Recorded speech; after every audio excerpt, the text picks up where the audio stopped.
I'm Dodge Feeler, and this is The Biology of Becoming, where we bridge science and spirit, and we ask what it takes to stay human in the middle of it. We talk parenthood and building things, spirituality, frontier medicine, longevity, and the one that matters most, how to live well, how to taste the spice of life and still find it in the mundane. Hey everybody, my name is Dodge Feeler. I'm the host of The Biology of Becoming, and today I have my good friend Aria Smith on. We have actually been friends for like 8 or 9 years at this point. When we first started, she was really kind of just getting started into the bodybuilding scene, and I'm going to let her kind of tell her accolades, and all the amazing things that she's done to this point. But with no further ado, welcome Aria, and tell us a little bit about yourself. Hi, yes, I am Aria Smith, IFBB Bikini Pro. I have been competing for about 10 years now. I think I did my first show in 2016. So it's been quite the journey. And here we are. No, it's amazing. Welcome. I've been looking forward to just chatting with you. You know, I've had a lot of bodybuilding in my background. I never competed, but I always loved it. And I've loved watching you as my friend just grow and do amazing and go from even like working a full-time job to having the side coaching business, which has obviously done amazing. But, you know, I had you fill out a questionnaire, and something that jumped out at me was that you talked a lot about doing a lot of performing arts and choirs. You grew up, and even how some of this like posing becomes a way of expressing yourself artistically, which I really love because I'm always wanting to find like the art in us and how we are managing to put that into our daily lives. But I guess kind of question. So you came up in choir and performing arts. How much of that does stand out in bodybuilding on the stage? Actually, it's kind of funny. So yeah, I've always been an athlete. Like before I got into bodybuilding, I played competitive beach volleyball. I was on like Team USA and did the whole thing. And then I found bodybuilding. But I've always had a love for music. Obviously my name is Aria. So I guess that was like given to me at birth. I don't know. But I would say like I've always kind of been more of an athlete. Like I've gravitated more towards athletics. I just find that there's something about like being able to express yourself like through the body. But nonetheless, like I still love, performing arts. And I did, I played piano. I have always been pretty musical, but on that side of things, I was more of a vocalist than anything. And I went to high school, like I went to a performing arts high school, like I had to apply to get in and all the things. So what I found interesting is, kind of backstage experience. It can be like super hectic, crazy, and like not what's the word? Not organized, chaotic at all. And then being able to quite literally flip the switch in the matter of seconds to go on stage and make it look like everything is super, organized when in reality it's not, and keeping track of your things backstage and just like I found that pretty interesting. And I would say, from coaching, a lot of things that I hear from my athletes are like nerves getting ready to go on stage. So kind of already having that experience kind of in a different capacity, I do think was maybe a bit beneficial. But kind of to your question about, I mean, not even just posing, but bodybuilding in general, sort of being an art form. It is both posing and, competing are obviously super technical. Posing, absolutely technical, but there's also like an art form to it, and being able to know how to make certain changes to better fit a physique, and dependent on that physique. And then the same thing too, kind of on the coaching side, it's never blanket. It's never one size fits all. And then of course, building the body to create literally a shape that may not be there to begin with is an art form, like literally sculpting. Yeah. No, you're literally finding someone what they're needing, what will help them compete in the game. And I mean, it is artistic because you're teaching them how to do the right exercise and eat the right foods to actually create that form. And obviously you've done that yourself. It's funny because not everybody's going to think of it like that. Hmm. And also taking the physique too, that, you know, you have like everybody has different genetics, everybody has different strong points. And how do you manipulate training and food to be able to maybe in some cases bring those down and bring up other body parts, or just maintain those uh, strengths within a physique without creating an imbalance somewhere else. You know, I'm a bikini pro, so balance is extremely important, especially in the bikini division. So, like, how do we make sure that we maintain that balance, but also bring up areas that may not be a strength? So, yeah. Yeah. I mean, I think of like quad dominance versus hamstring. That's probably something you spend a lot of time in bikini with. Hmm. Or even like top to bottom balance, right? Mhm. Like some people have just like crazy delts, Mhm. myself included. Like my Yeah. delts get super, super striated. And um, how do you peak for that, right? Like, how do you peak to make your delts not look that way on stage? But Mhm. when you see me in the gym, like they're kind of just like peeled everywhere. Yeah. Or like if you just have a really round, big delts, how do you bring your glutes up to match that? Sure.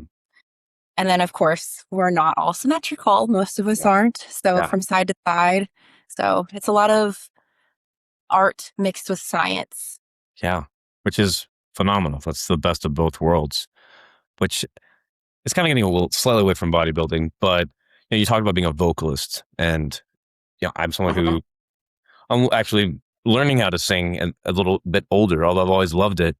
But I'm curious, your job doesn't really call for that. Are you doing anything to tickle that passion that you had, outside of using your own voice at um, this point in your life? Not particularly. Yeah. um, I mean, bodybuilding just takes up so much time, but I will say, I mean, singing in the shower, in the car, Yeah. maybe. But yeah, not particularly, but I will say, like, it's kind of fun sometimes, like Sure. posing to different types of music, making sure that like you can pose to different types of music because you never know what they're going to play that day. So being able to like snap into character and perform regardless of what they're playing. I don't know. I kind of veered off from your question, but No, it's fascinating. I mean, I would say a lot of people probably assume that the song being picked is actually chosen by the competitor, not just a random song that's going to pop up out of nowhere. yeah, I mean, some divisions like you can pick and they'll ask you like for your audio track or bikini, like it's just whatever. Yeah. Although I will say I think I've walked to Yeah by Usher probably like 5 times. You decided that's your song. That's so I funny. guess. Yeah. Well, we'll kind of switch back more focused. I was very curious as far as the vocalization or even, I mean, humming and things like that. That's a great way to actually kind of calm your nerves, stimulate the parasympathetic system. So, singing in the shower before you go to compete, I think is a great idea. But, uh, we've talked a lot about this, about holidays, things you've missed, coming up with food. So obviously, you said you have to know what you're willing to give up to compete, but what's kind of made that non-negotiable list and what didn't make it along the way? Yeah, so I think I mean, it kind of depends, right? Like what season are you in? In prep for me, not a lot. Like if I have free meals at that point in prep, like I would pick, right? Like if it's Thanksgiving, well maybe I'll have Thanksgiving instead of like some what other random meal some other time. But honestly for me, even in the off season, like it's really just kind of about planning.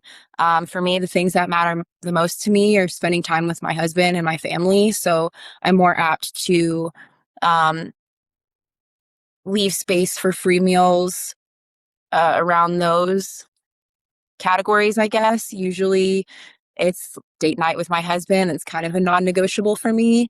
Absolutely.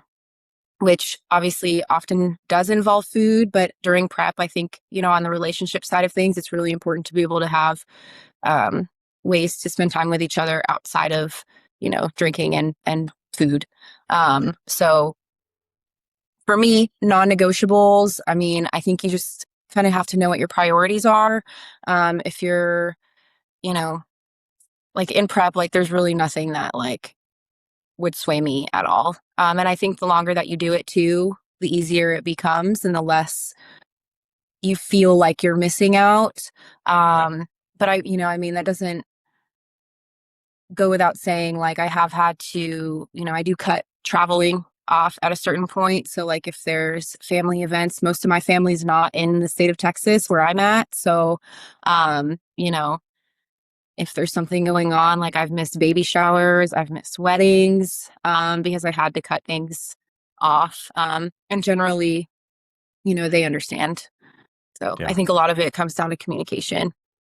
for sure. No, I think that's probably the biggest thing. You probably had more pushback in the beginning, and then they realized that you are going to do this. You're going to keep competing, and probably even just seeing you grow in your career as a competitor makes them want to support you more because this makes sense. Like she is actually doing it.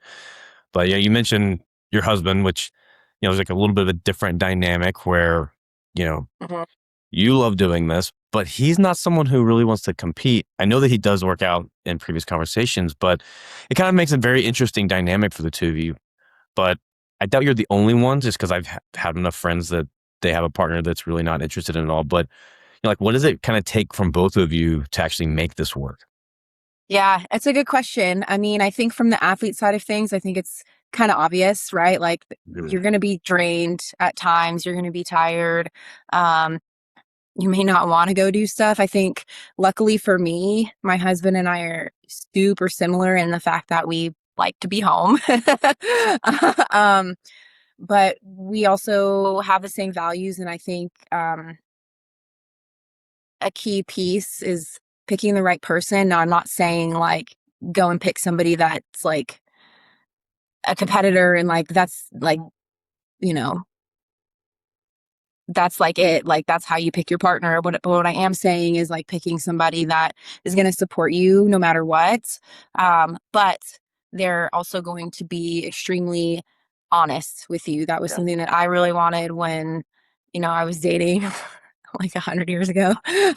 um, but and so for him, I think what he sees and just the kind of guy that he is, I think he sees how important it is for me, and also all the benefits that, I personally gained from competing, um, and him supporting me, not necessarily bodybuilding, if that makes sense. Yeah. Um, but again, like he will tell me if he thinks like, something is not aligning with the values he knows that I have.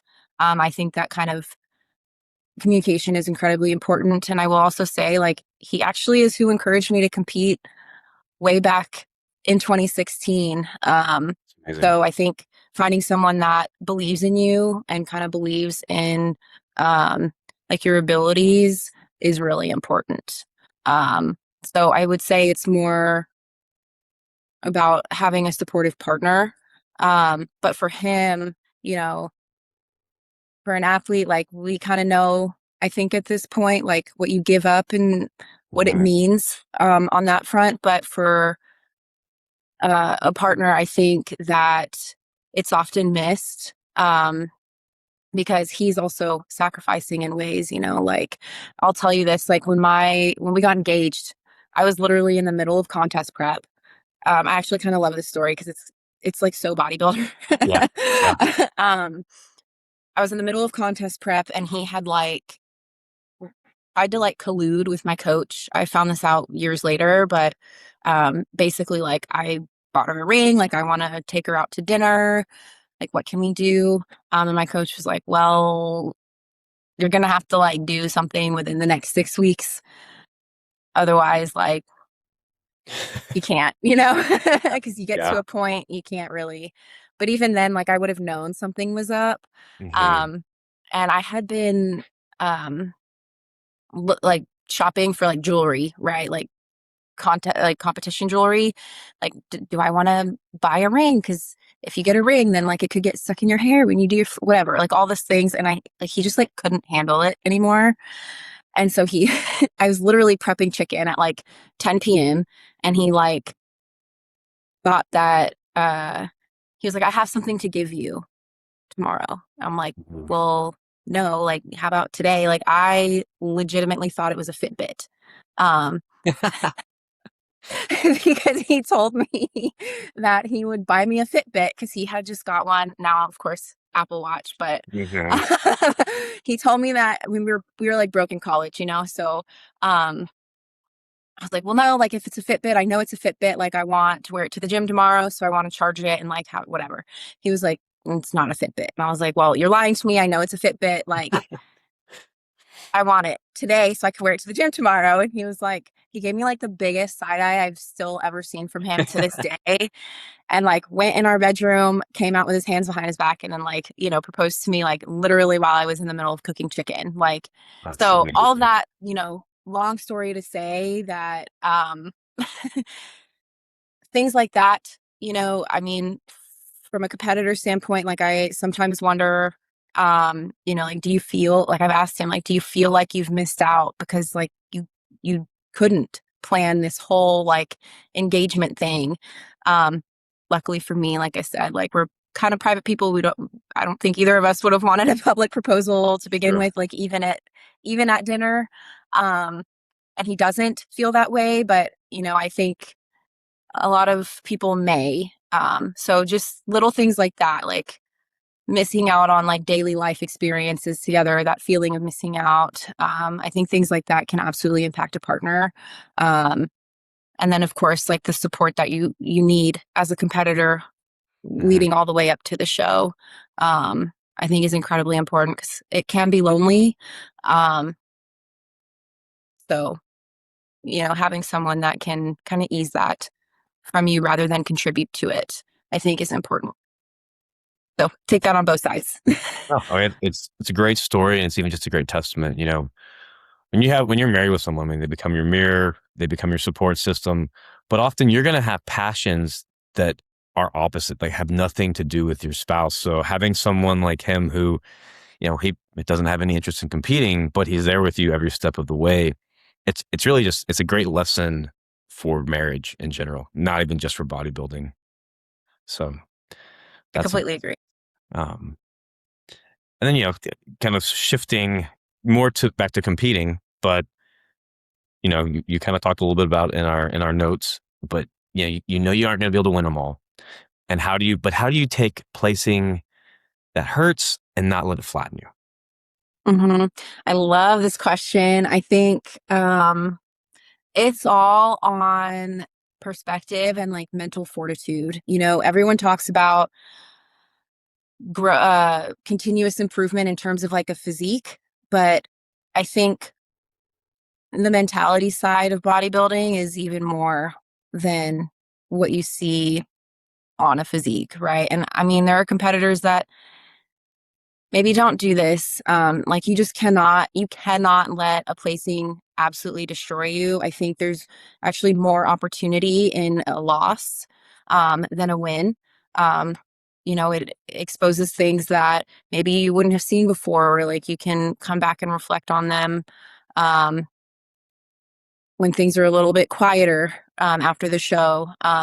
But you know, I think when you win, it can be easy and you see it often, not just in bodybuilding, but sports in general, that like, great, like I won, like that's it. Now I can go home and I can go party or I can go feast or whatever. But you know, you really are going to win or you really are going to lose more than you win in the sport. And so like being able to take that and actually use it to strengthen you rather than like tear yourself down, I think is um, imperative. And, um, you know, I tell my athletes all the time where the mind goes, the body follows. And that is 100% true. Yeah. I mean, it's a great life lesson, right? You can look at it as failure, or you can look at it all as lessons and feedback. And we've learned this in sports and everything else, but choosing to do that on stage over and over again, your resilience is going to build. And obviously, bodybuilding is a massive part of your life, but you're going to have many different trials and tribulations. And to have this lesson and carry that over into the other parts of life is something that you really can't have. You can't have that taken away. Like that alone is a major reason to be a participant in bodybuilding, or something that takes you to the next level with that fear of failure. Yep. I completely agree. And that's one thing that I love about sports, just like in general. I think it's important. I think it's important for like kids and their development, or just Yeah, having something to invest into yourself and like continue to grow through. And to your point, like it's completely transferable to life skills. But again, you only get what you put into it, you know? absolutely. No. So now we'll kind of switch to the other side of what you do. It's the same industry, but you do coaching. You're dealing with daily messages from people that are sharing what we were just talking about, their wins, their struggles. But you, Coach Aria, you're getting all these messages every day. What's that taught you that competing could not possibly teach you? Ooh, I think that it's bigger than yourself. I get messages every single day from clients or just people on social media. Um, and sometimes they're literally not even related to bodybuilding at all. And they'll say, like, I have had hard days, and I'll go to your profile and you know, I'll see your post or whatever, and it makes me feel like I can get through those things. Mm, So, I think I think in a world where, I truly kind of feel like bodybuilding,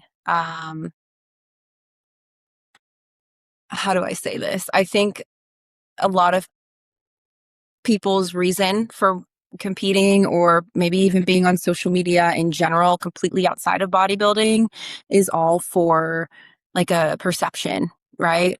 yeah. But I think being able to find a why, um, that is greater than yourself, I think can be really beneficial, um, for you, but also the Yeah. people that are watching your journey. And I will say there are a lot of people that watch and they don't say anything. Um, but, knowing you have impact, Hmm. for me, I think is fulfilling. What's like you saying, like something outside of yourself, but you're motivating people to, maybe it's not even bodybuilding. They're just seeing that you're pursuing something. In a lot of ways, I think most of us, if we end up in some sort of realm like this, whether it's a coach or provider, it's you have this calling to be of service to others. And in a lot of ways, your social media and your coaching is very much hitting those parts of you that wants to help, and again, just better humanity as a whole. Yes, absolutely. I feel like it's Very cool. well said. You Well see it. said. You just, whenever you think, you see social media, you see bodybuilding, you think people are just making it all about their own physique, but they don't understand how hard it is to put yourself out there to do. Obviously, you've gotten used to it, but I'm guessing here, but when you first put those photos up of you squatting or anything else, it was probably horrifying. It was probably so hard to show those sides of you until you finally felt comfortable to do it. And because of that, who knows how many people have been willing to do something similar because you took that first step to lead. Oh, I mean, I hope so. I mean, it's not all sunshine and rainbows, like Yeah. I still get comments all the time, or like, I remember when I first started competing, you have to practice your posing. Not Hmm. a secret, but like back then, Instagram didn't really exist. Like it wasn't what it is now. And so like I remember posting, like practicing my posing in the gym with my heels on, and I was in like kind of like a heavy bodybuilding type gym. But then like people that aren't in bodybuilding, especially in 2016, like um it was weird, like people didn't get it. I mean, I think even now still, but it's definitely grown a lot more. So it's a little bit more like mainstream than it used to be. Agree. But I just remember people being like, "Ugh, heels in a gym." And I'm like, Yeah. Yeah. I could even, again, like back to what we were talking about earlier, like I could have let it like really upset me or not, but I don't care. No, again, just I think it probably helped you just find your voice in general and to learn to not care about the silent bystanders that are clearly just creeping on you instead of supporting you and cheering you on. And it's teaching people to work through staying small, really. I love that. Yeah. And I, yeah, I love that. Which, obviously you also grown your following a ton. When I first met you, again, it was, I think, I don't remember exactly, but it was hundreds, if not like 1,000 or so. And now you've grown it a lot, but that's on the outside. But on the inside, you keep your circle really small. You like being a little bit of a homebody with your spouse, with your cats. And what does that protect for you though, to be able to not show too much, to not be out and about overly, and just keeping yourself in a small protected area? Yeah. First of all, I did not like intend for my Instagram to just like kind of blow up like that. Yeah. That was never my intention, but you know, and I'm pretty like open. Like I don't mind talking about things. But there are things, I don't post my marriage that much on social media. I mean, maybe here and there, but I mean, that's for us, like I don't, I don't feel like it's like necessary. And I don't really know how to maybe articulate this quite right, but like it's my marriage. It's my, I don't need external validation on like Yeah. how my marriage is doing. I don't Yeah. um I don't need any of that. Like I know how, like I love my life. I love my life with my husband. And there are not it's not only just that, but there are a lot of like difficult things that I have gone through, especially like at a young age, that I don't think many people have gone through in their life. And it's not that I'm like trying to hide that. But I just don't think that everything belongs on social media. I think there is value in kind of protecting the things that are important to you. Um, so I don't know.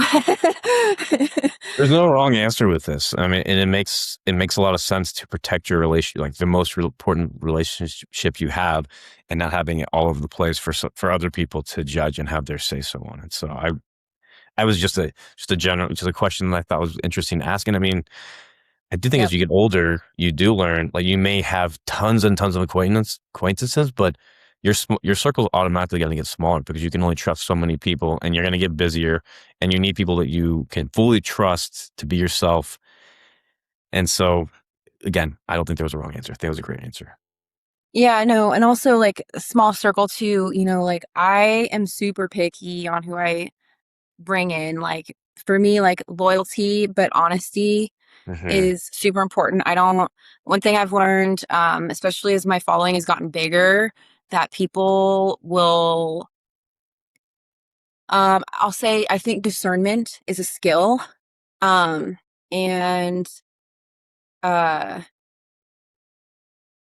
I, th- the quote, there's a saying, a friend to all is a friend to none. Um, I truly believe that. Like, I want people in my circle that, like I said, are going to be like upfront, honest, and then they know, and they're going to help protect my values, even maybe in moments where I know what my values are and I never really lose sight of them, but even in moments where maybe they're challenged, I know that I can go to them with full confidence that they're gonna, um,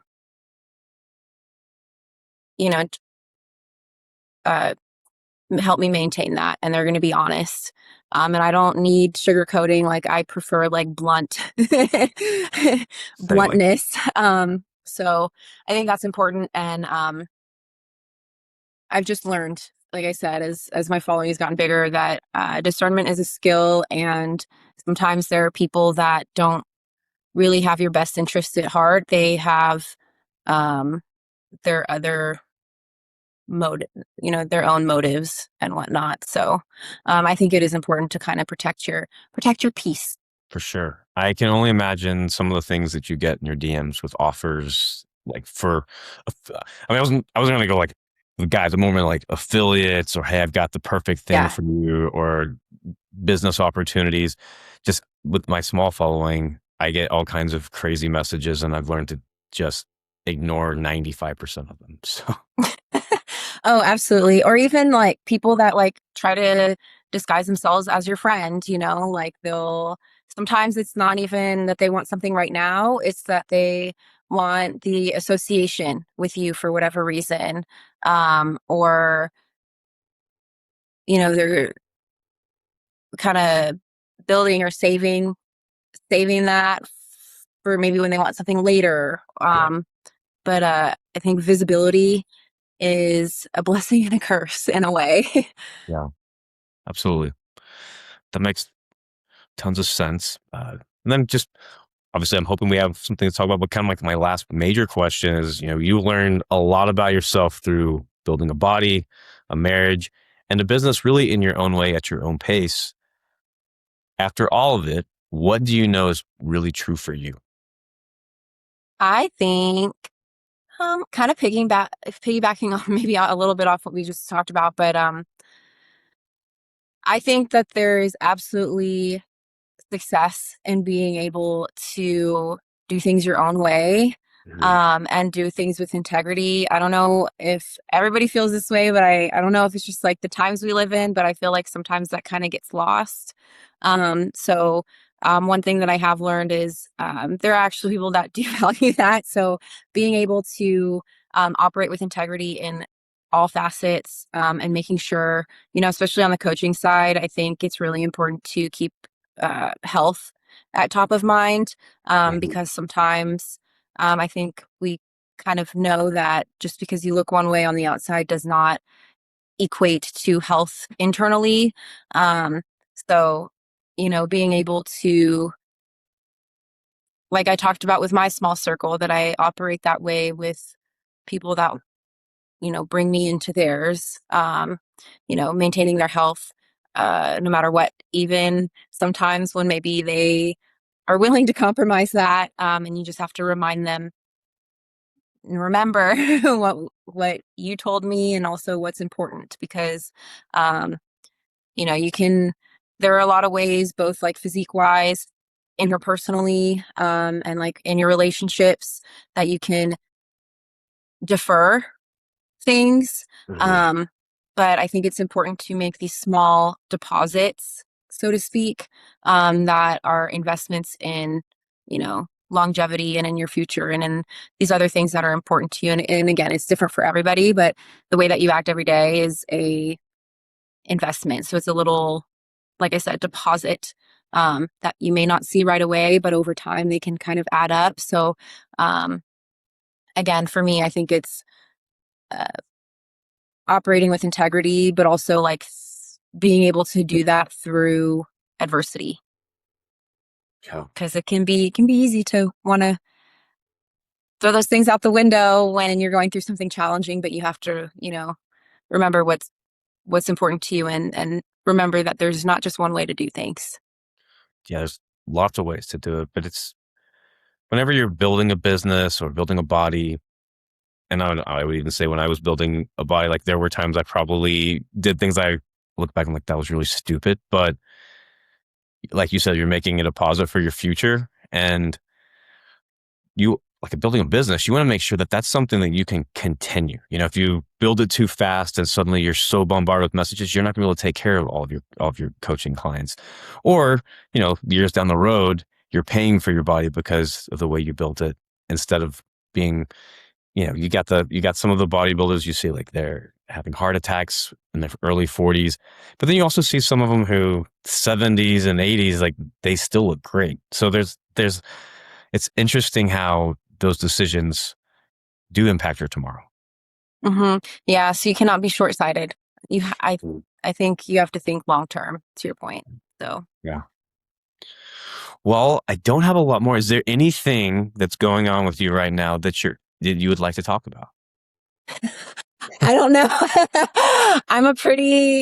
I don't know. Um, I'm a pretty like basic person. I don't know. Yeah. Yeah. Nothing that like comes to mind, but I mean, I'm sure there are questions. I don't know. Yeah. Maybe not that helpful. Well, no, I mean, we have a fair amount of material here. It's just sometimes the best conversation happens after questions I've come up with. I think one thing that might be interesting is, you know, how many clients do you currently have in coaching?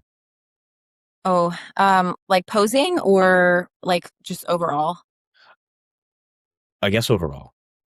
Overall, um, I have a good handful. I have a lot on my plate right now, so Yeah. I do have to kind of like cut it off at some points. I do have availability, I guess, if anyone is wondering, but Sure. um, I'm super selective on who I'll take. I don't really want I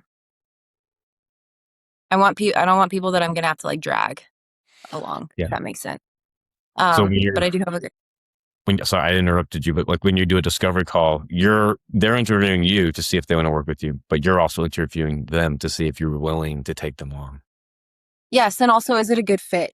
Mhm. Like I'm pretty direct. Everything I say is like with love, but I'm also not gonna sugarcoat it. So like sometimes that communication style may not be everyone's cup of tea. But I think it's important, especially in coaching, like to be able to have an open line of communication, and also to have, I mean, on both sides, right? Like I want my clients to feel comfortable coming to me with things that maybe not easy. So I want a client that is communicative in that respect. They're honest. So is it a good fit on both sides? Um, but also yeah, it's definitely an interview both ways. Um, Maybe I'm intimidating. I get that a lot. That I'm intimidating and then, they talk to me and I'm like really nice. So I don't know. I don't know what that means. I mean, that's why you can't judge a book by its cover. You got to get to know the person. And My then, color might be black. Black is my favorite color. So my two little uh, black cats, my soul yeah. is kind of black. No, I'm just kidding.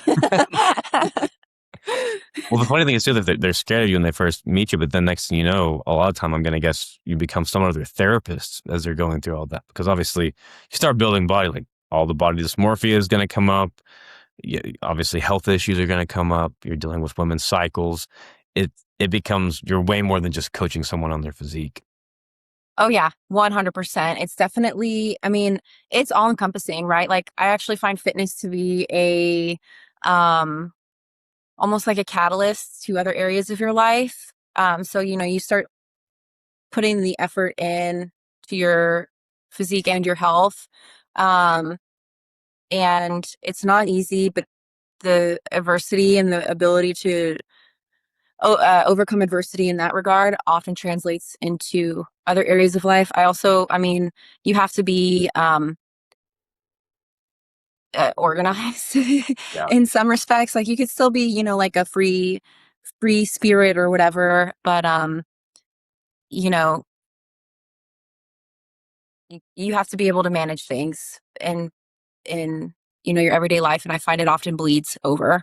But to my point is like there's always conversations about, I mean, things that are going on at work, because right, stress management or Oof. relationship stuff, or it's literally all over the map. So it is hard to like not become friends with your clients, right? Like I find I don't know if you feel this way too, but you often kind of do become pretty close. So yeah, like you are kind of a therapist. Like they like it's completely about like your life, right? And like we talked about earlier, it's not going to be a one size fits all. Right. So how we manage one thing for one client, even though they might be in similar situations, like maybe it's a super stressful job, but maybe they have different types of jobs, and obviously they're different people. So how we go about managing that is going to be completely different for everybody. But again, like the communication is extremely important. So um, yeah, long-winded answer. No, I mean, it's great stuff. Again, having the conversation is fun, and I think it's good for people to get to know you a little bit. And it's really hard because, if you're a robot, maybe you don't start caring about your patients in my case or clients in your case. But if you're someone who's heart led, you're gonna care, and they become a part of your family in a lot of ways. And then in the meantime, you're figuring out where do I make sure the boundaries are? And you have to have those boundaries too, because suddenly if you don't, you're just going to be drained regularly because you give more than you actually can. So it's finding a balance of Uh-huh. how do I take care of this person? How do I care for this person appropriately? And also, where do I draw the line? Because I think that's probably the most important thing, because you're not good for anybody if you're not keeping your own cup filled. Absolutely. Absolutely. You got to take care of yourself first. I mean, I would say you probably know better than me at this point, but like with parenthood, right? Like you Yeah. can't pour from an empty cup. Yeah. It's, I've always learned when I was younger, like I was in the ICU and you'd have the nurses who they would almost like brag they didn't eat all day or they didn't go to the bathroom all day. And I was like, I definitely had times where it was really tough, but I'm going to take care of myself because I'm no good to my patient in any way. And now it's a whole new ballgame with parenthood where I got to learn when I can say, hey, to my wife, I have to go step outside for a little bit because I'm about to just, I need to be regulated. And if you don't do that, then again, you're just not showing up for anybody the right way. So it's all about growth and expansion in my eyes of if you're not taking care of yourself, you're not taking care of anybody. Yeah. I mean, how are you going to take care of somebody when you're not operating at your highest level? Um, but I also think that goes to also the communication piece, because you and Victoria are going to she's going to have those moments too. So being able to work those out together, but also making sure your little one is Yeah. fully taken care of and there's nothing, missing there. Yeah. It's a partnership. It's communication. There will be times where I can tell she needs a day and we make sure that doesn't become a tit for tat. It's not, well, you got to Yes. go do this, so I get to go do this. It's more, you have an opportunity to go spend the day with your friends. I've got this over here. And then for me, I'll say, I need to go spend a day out in nature or spend some time with guys. And it's absolute communication. And then, I mean, parenthood, you also have to remember, you have to go back to why did we do this in the first place? Because there's going to be a lot of days you don't get to talk about how much you love each other and why you started. Like you actually have to just remember what you started with. And then it becomes choosing each other every day and knowing like at the end of this, there's going to be a day they're not needing us much anymore. And then it's the two of us at the end of it. And what do we have left there? So I don't know. You didn't ask for my advice and I'm not giving it. It's more just my experience, but it's choosing marriage and then further into parenthood. It really is like, there's nothing that compares, whether it's a sport or anything else. But the funny thing is when you hit that, you realize everything I've done up to this point is what brought me here. This is why I was doing all these hard things to get ready to do the very best thing, which is parenthood. Yeah, no, I actually love that. I think it's first of all, I love the tit for tat. I think that's, as the kids Yeah, say, it's so fair. or whatever. But also like uh on the earlier side of that, because that's where my husband and I are right now, like we do want to have a family at some point. Yeah. But we have had I mean, before we got married, we had the hard conversations, right? Like, are we even doing this? Or are we Right. wasting our time? But we've had the conversations like, okay, well, um, like you, husband, wife, whatever, spouse, you come first before baby, because that's the only way to literally what we were just talking about, that you're going to be able to show up the best for them. And they're only going to benefit from that. Again, we're not parents, so that's like not speaking from experience yet. But um, again, that communication and working as a partnership, and something that I've had friends that are obviously our parents, they've all said, literally every single one of them, they don't know each other. They've all said this, that you kind of grow, like your relationship grows and you get stronger as a Mhm. couple because you see each other like growing into a parent and taking care of like a literal human. Mhm. But like watching them grow in that capacity, and doing it together, you know, your feedback, of course, but um, they've all said that, and it's like they've all said like almost verbatim, like it's hard to kind of put into words like how Mhm. much your relationship grows and strengthens from that.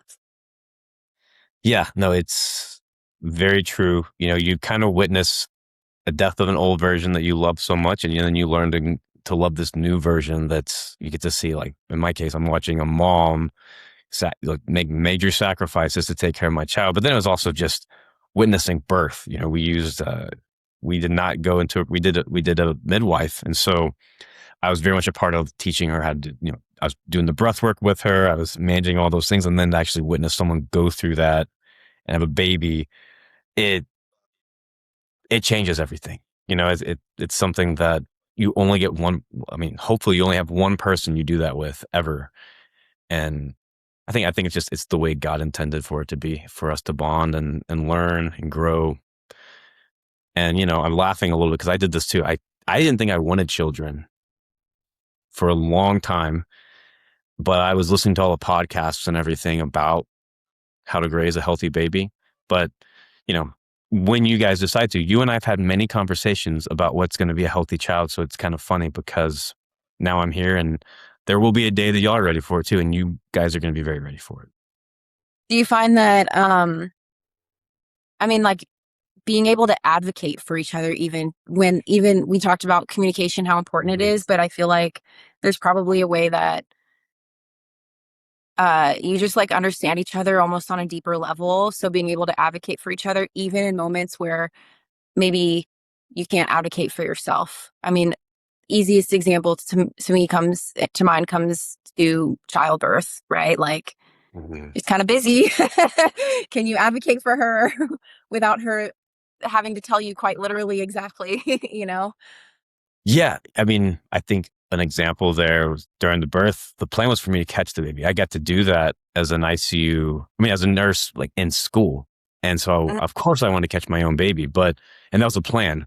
But when the time came, they were like, Dod, you need to get down here right now. And I looked down at her and she had her claws in my arm. And I just said, I've got it up here. You guys have to, you guys do it. And I knew without a doubt where I was exactly where I needed to be. And these days, a lot of time it's more like I can see her back's hurting from holding him all night, or there's just no sleep. And I'll just come up with a way like, I'm sleeping Yeah. upstairs with him part of the night so you can get some sleep. So absolutely, the longer you know somebody, the more you're going to be able to know like what they need. You're going to see when they're just completely tapped and they have nothing left to give. And sometimes you have to say, okay, I'm taking the children away from this so that you can take care of yourself. Yeah. I feel like I mean, that's just so beautiful, you know? It is. No, you go from traveling and doing like your own personal pursuits to a much bigger project or a much bigger purpose, which is to bring children up, traumatize them as little as possible while they still get some character out of it. And I don't know, like again, building businesses and everything else is amazing, but whenever you realize like you're building humans to better the world, there's no bigger fulfillment. Yeah. I can only imagine. But yeah, it's funny. I think back of whenever like my sister would be like, you just don't get it, and I'd be like, whatever. And then you actually start doing it, and you realize, oh no, I didn't get it. You know, but Yeah. a key there is like preparing for it. Just going through the scenarios with your spouse, what it can be like, and then you can read all the books and everything and you're going to forget all of it. And you're just going to figure it out one day at a time. Just do the very best you have with what you have. Yeah. I think I'm by no means comparing being a parent to bodybuilding because they are two very different things. But I mean, we were talking about my relationship while competing, competing with my husband, who is not a bodybuilder. Um, Again, it's all like preparation and communication. Like there are times in prep, and every prep is different, but like there are times in prep where like I'm just like gassed. Like I don't um this past prep was like actually extremely smooth sailing for me. The last couple preps actually, but it hasn't always been that way. Um but like the more I do it, and then there's also that communication with him up front, like, okay, like prep starts this day, like, you know, or I'm getting deeper into prep, like I'm starting to feel like, and there's going to be times where maybe you're more irritable, and him too, right? Because it's not easy to deal with a competitor Yep. sometimes. Um, but being able to communicate in that way, but then also kind of like just know, um, because of conversations you've had before, and then like the planning and prep work beforehand. The only reason I say that is because um, I think it's important to be able to sort of transfer things that you learn in one area to another. Um, so again, it's not a comparison. It's uh, actually like something, there is something to be said for being able to um, apply similar concepts to different life areas. Oh, I mean, female bodybuilding, I would say, is really preparing both of you because, when you get pregnant, suddenly you're not going to have a cycle anymore. There are going to be days you don't feel very good. And he's already going to be like, this is, we're back to a bodybuilding competition. We're ready for it. And then, afterwards, you're going to have postpartum. Your hormones are going to be a mess. And he's supported you already through everything in bodybuilding. And just even for you, like you're going to know that you need to eat certain foods. You're going to eat more, even though you're not wanting to, because you want to make sure that baby's growing or you want to make sure you're making breast milk. It's going to absolutely transfer. I mean, I laughed a lot with like being an ICU nurse where, I mean, I'm no longer throwing up with one hand, pulling out epinephrine in one syringe, but I'm doing that with, things for colic or just poop and all the things that come with it. So absolutely, like everything in your experience at this point is absolutely going to do it. I mean, bodybuilding is your baby, much like your cats are your baby. Like you're learning how to take care of other lives. It it just brings it all home when you have that first baby. Yeah, I also think too, like, I'm kind of like going back to kind of jumping all around here, but it's not just, I think it's recognizing too that there's sacrifices on both sides. Like I think if we're talking about pregnancy, I think it's really obvious maybe what the challenges are maybe for a woman, and again, it's going to be different for everybody and every pregnancy even.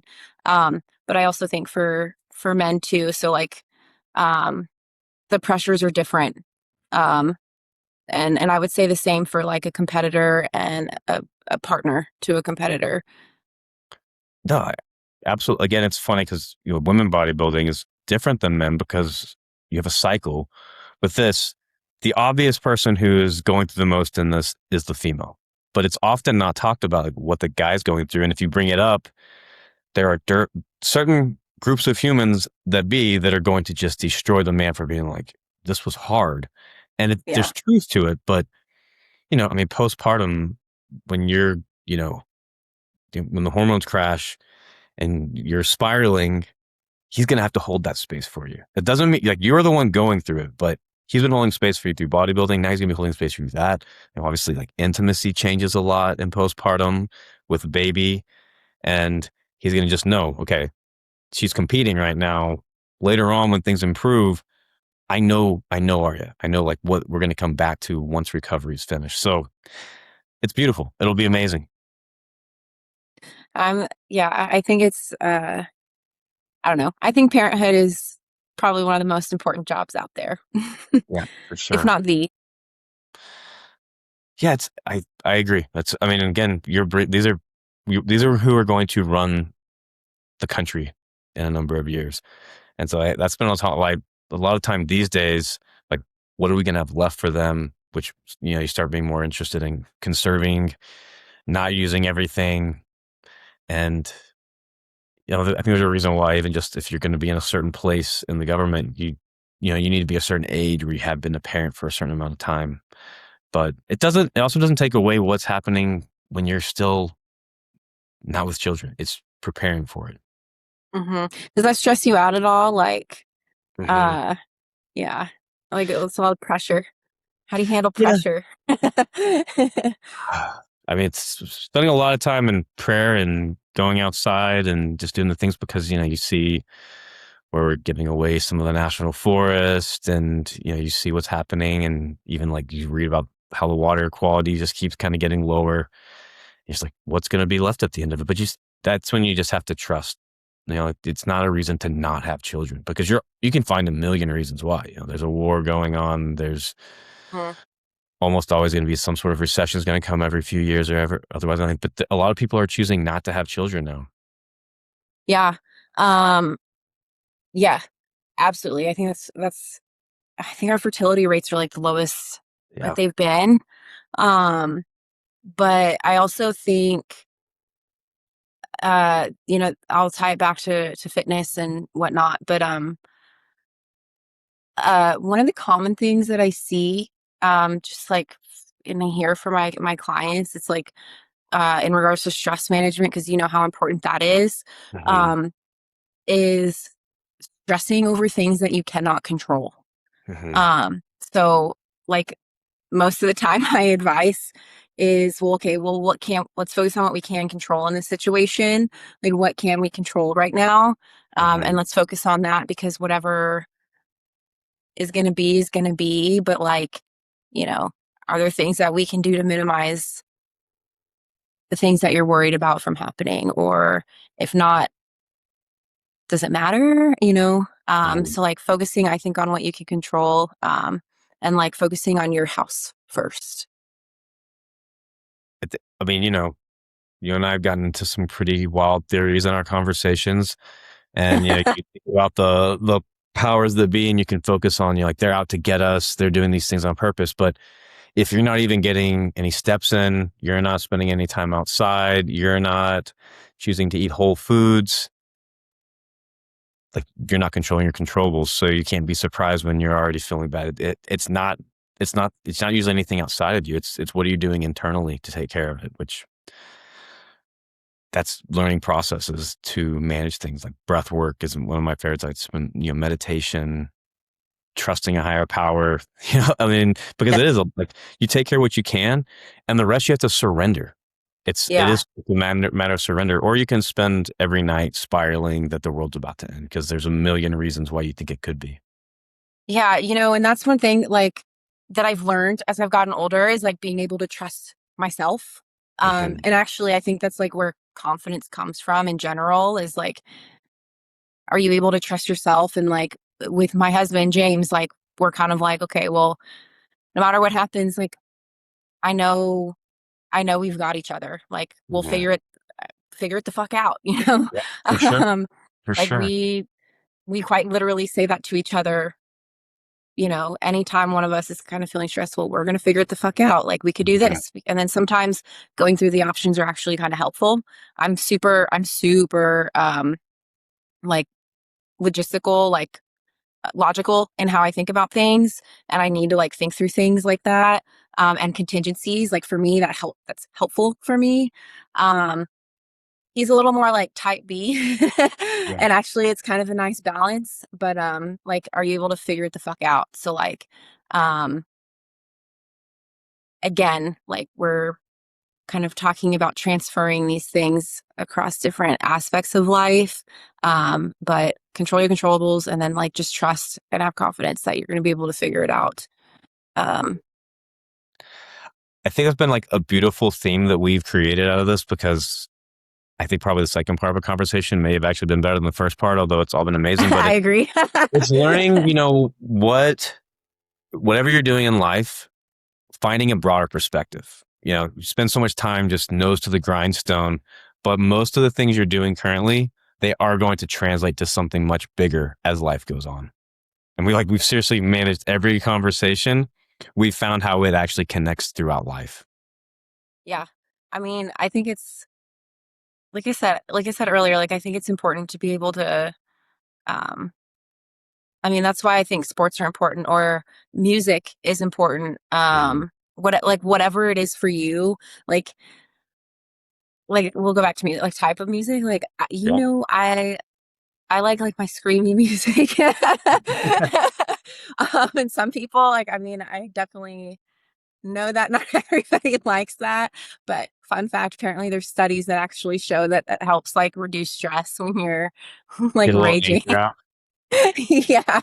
Um, so, finding whatever it is that works for you, like touching grass, things like that. I'm Um, the hippie that likes to touch the grass for sure. I mean, I think it's important to get outside, even though I don't let my cats outside. Yeah. Well, it's also again, it's not everything fits one, but that's we both Yeah. have you have the things. And now I'm curious, what's our favorite streaming song right now that you're listening to while you're working out? Oh my God, my favorite. Ah, that's hard. Well, okay, just because it's top of mind right now, Bring Me the Horizon just came out with like a remastered version of or like I don't, what do they call it? Like not remastered, but they like redid when it like their first album that came out in 2026. So I've been kind of listening to that on repeat and like I'll literally listen to that kind of music when I'm like um programming like programming when I'm at the gym. But it's called Count Your Blessings. So if you like that kind of Oh. music, that's their original album that came out in 2006 and they completely what do they call it? Repented. That's what it is. They repented. I guess a good song from that album. Black and Blue is good. Okay. I have not listened to any screaming music in a while at the gym, although I used to have like hundreds of songs in my playlist. I'm gonna listen to it tomorrow and I'll let you know how it goes. You might be terrified. What? We'll see. We'll see. But We'll see. But well, Aria, maybe we will go get you ahead. to a concert. Maybe we'll get you to I a have not concert. been to a rock concert in a long time. But like I said, I've been to quite a few. It's just probably been about 10 years since I've been to a rock concert of any type. Except I for, have do you know who Brand New recently. is? No, I don't. Okay. They're, I'll I look mean, them up. you may like them. They have a wide range of different types of music, but their last few have been pretty heavy. I have been to Okay. one of them. I have been to that in the last few years. So that was my last heavy rock concert, but I'm due. I might go get in the mosh pit a little bit. I used to love to do that. I went to A Day to Remember recently, like down right in the front. Oh my God, it was like, oh, so nostalgic. I used to go to like shows like that all the time when I was in Yeah. like high school. And now it's like, I guess it's popular now. So Oh, all the bands that used to be popular are like resurging. It's crazy to me to see people half my age, if not younger, with all those shirts on, which makes me sound super old. But say, could you imagine though, like being like in your 40s or 50s and then all of a sudden like your band is like blowing up again and now you're on tour again? Like, could you imagine? yeah, I would. I bet there are some great stories of where some of them were thinking they were done, and suddenly they're back to the circuit, making a ton of money, playing music that they made when they were 18 or 19 years old. Um, there is hopefully, I mean, I know he's super controversial, but Ronnie Radke from Falling in Reverse has actually got like a super interesting story. He wrote a book actually about it too. That's actually a good story about like overcoming adversity and stuff. Yeah. I know he's controversial online now or whatever, so but it's super interesting. Um, Interesting. like he went to prison. I'll kind of give you like a rundown. Like so he was in a band called Escape the Fate. Like I remember, I think I saw them at like Warp Tour, like way back Mhm. then. And then he went to prison for something. And then obviously they like got a new lead singer and all the stuff, all the things. And he literally like started Falling in Reverse like while he was in prison and like wrote like their first album or something like that while he like literally while he was in jail. um Super interesting story. I mean, I listened to some Falling in Reverse years ago, but I did not know the story behind it. Yeah, so then yeah, like the original Escape the Fate, like their first album was him and then they got a new singer that actually came from a different band called Bless the Fall, who I recently saw actually, like last year. But like all this like metalcore drama is so like interesting. Yeah. Yeah. I mean, Hollywood's what gets all the headlines, but every industry like that's going to have plenty of drama. I mean, there's even being in peptides or in regenerative medicine, if you watch, there's all kinds of little side conversations or people going after each other or saying that they're wrong, or it's it's everywhere if you want to jump into it. Oh yeah. So But if you're interested, I would recommend. He has a book. It's pretty good. okay, Um, okay, we'll have to but we'll list it's it. a good story about adversity and, you know, not giving up. I mean, that's something that we all need consistently.